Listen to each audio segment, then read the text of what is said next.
Hey everyone, welcome back to the Church of St. Luke in the Fields. I'm Deacon Andrew, and today we're in the chapel. I love this chapel because it has a number of beautiful icons. Let's take a closer look.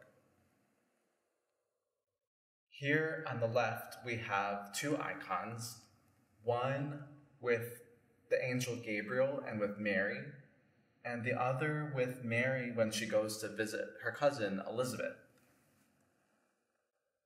And in the middle here, we have an icon of the presentation where Mary and Joseph bring the baby Jesus to the temple, and they also meet Simeon and Anna.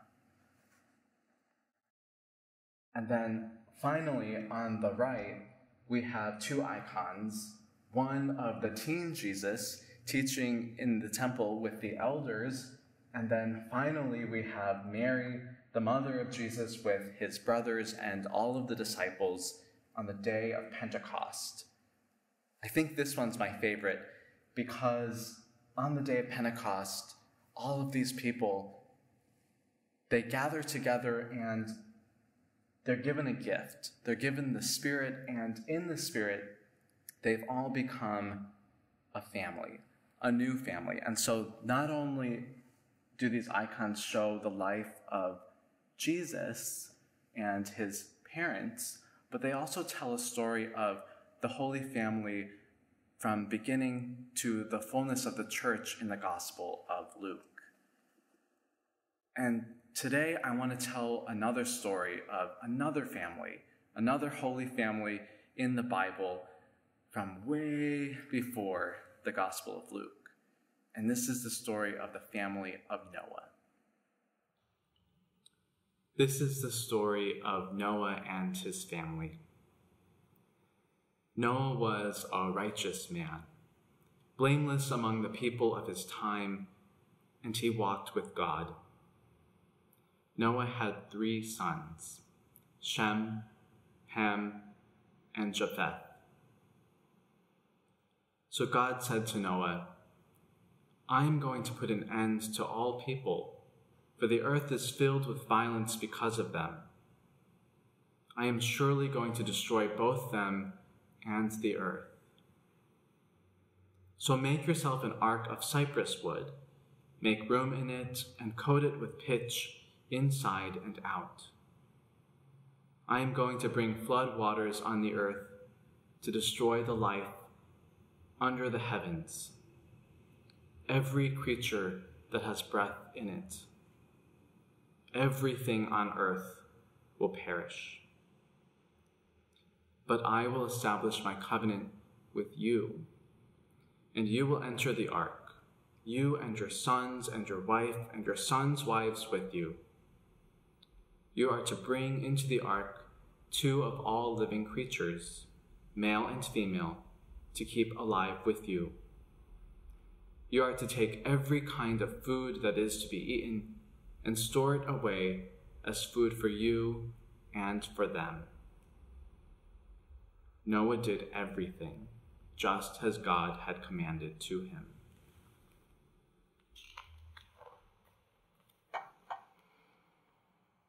And Noah and his sons and his wife and his sons' wives entered the ark to escape the waters of the flood. And after 7 days the flood waters came on the earth. The waters rose and increased greatly on the earth, and the ark floated on the surface of the water.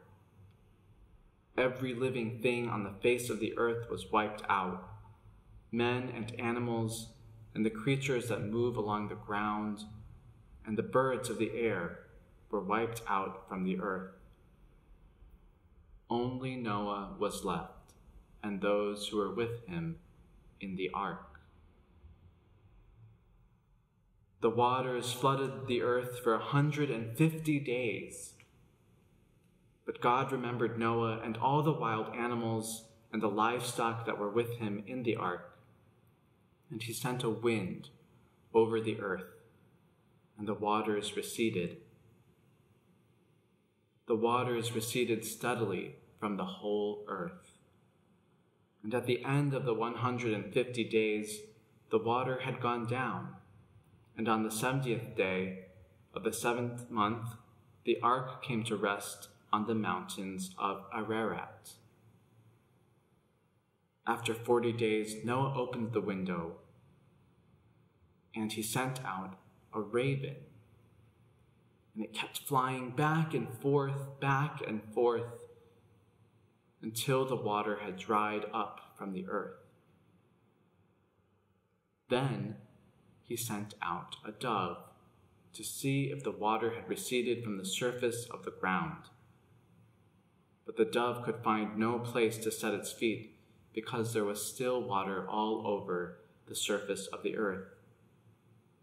So it returned to Noah in the ark. He reached out his hand and took the dove and brought it back to himself in the ark. He waited 7 more days and tried again to send out the dove. When the dove returned to him in the evening, there was in its beak a freshly plucked olive leaf. Then Noah knew that the water had receded from the earth. Still, he waited 7 more days, and then he sent the dove out again, but this time it did not return home to him.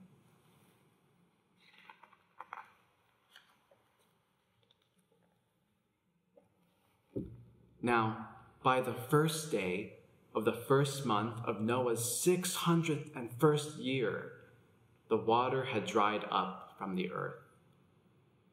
Noah then removed the covering from the ark and saw that the surface of the ground was dry.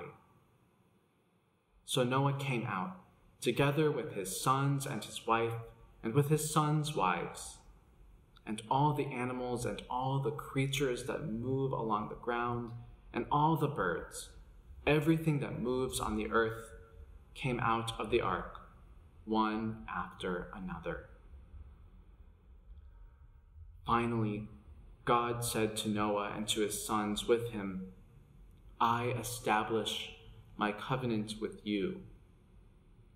Never again will all life be cut off by the waters of a flood.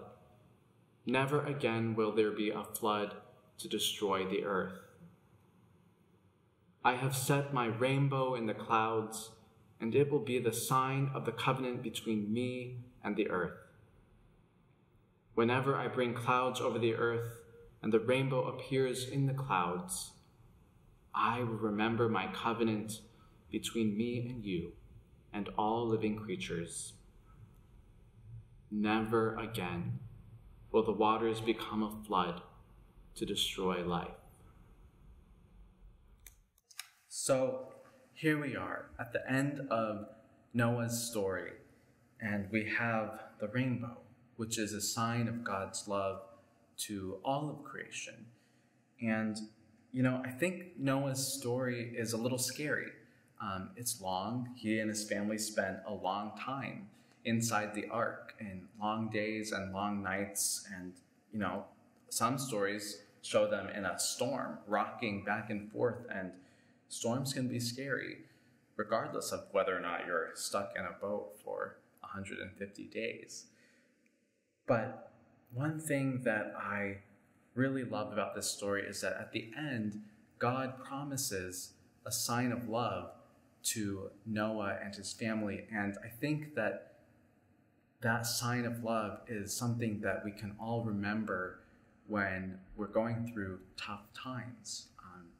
And I wonder if we're feeling some of the same things as Noah and his family right now. A lot of us have been stuck inside for a really long time, and these days are just so uncertain, and we don't know what's coming next. But I think one thing that we can be sure of is that just like Noah had his family and the sign of God's love, we also have those same things. In each other, we have a family of St. Luke's, of our church here in Greenwich Village in New York City, and also in the church around the world. We're part of a wonderful family that's linked to Jesus in God and in love. And I just think it's so important for us to remember that these days. I also think that God has given us signs of love in our community and in our lives. And for me, this place is a sign of that love, and you all are signs of that love. And so I can't wait to see that sign, all of your love, as we move forward and as we begin to be church and a community in a new way. We're going to have to start again, I think. But we can do that together. And I think this story really reminds us that God's love is always with us. And I wonder, when you come back, how will you show your love to your St. Luke's family? And I wonder, what kind of signs of love do you see in your lives? Either now or maybe beforehand, or what kind of signs are you hoping to see? And I wonder, as we all look forward to getting out, what do you want to see? What are you looking forward to experiencing, to enjoying, to loving when you get back to St. Luke's and back out into the world? I wonder how you might feel God's love right now. Let me know. Send me a note. Send me an email. I'd love to know what your thoughts are and what you're thinking and what signs of love you're experiencing. Where's the rainbow? Where's the rainbow in your life right now? For me, I know it's each and every one of you. And so I can't wait to welcome you back someday soon.